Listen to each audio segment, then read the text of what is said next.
Central State Hospital opened in 1848 as the Indiana Hospital for the Insane. The name doesn't sound very progressive to modern ears, but it was for its time. Just using the word hospital in the name implied that the goal was to help patients recover, which was a far cry from the asylum system that came before it, where patients were confined and kept out of sight and out of mind of the public, even their families, rather than treated as patients who could be and deserved to be helped. The hospital opened in line with the ideas of what was called moral treatment, and physicians and administrators had high hopes for success. This was a big step in the right direction, but unfortunately it was largely ineffective. In many cases, it provided more humane treatment of patients and improved living conditions. It eased burdens on families, and it began a slow change in medical and public perceptions about mental illnesses and the people who suffered from them.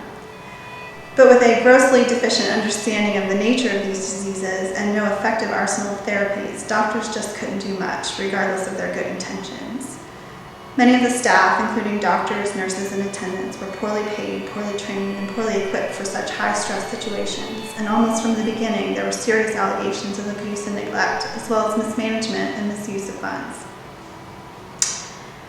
In the 19th century, the hospital was perpetually overcrowded and underfunded, and most of the patients could not expect to recover quickly, if at all. These were the patients for whom the hospital existed, and for whom many of the staff worked very hard to help throughout its long history, but they were also the people who suffered most when things went wrong.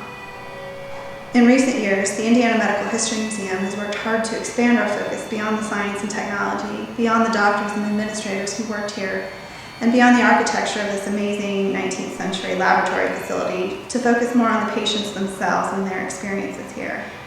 This was a vulnerable, forgotten, and often mistreated group of people who were isolated and stigmatized during their lives, with few to speak up for them and no real voice of their own.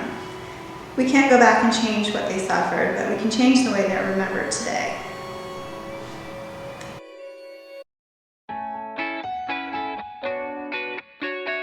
The Indiana Medical History Museum is housed in the old pathology building, the former pathological department of Central State Hospital. It opened in 1896 as a cutting-edge laboratory facility dedicated to studying the physical causes of mental diseases. We became a museum in 1969 when the lab closed. The building is remarkably intact, with many of the original furnishings, equipment, specimens, records, all of that still here. It really is a wonderful place. It's a time capsule and kind of represents the beginning of modern medicine and scientific psychiatry in Indiana. This is a big job, but we're not alone in our efforts.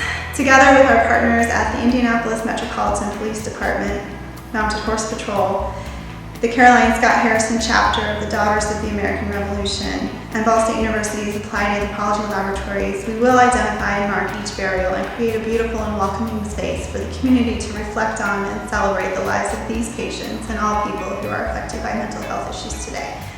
I hope we can count on your help too. Thank you.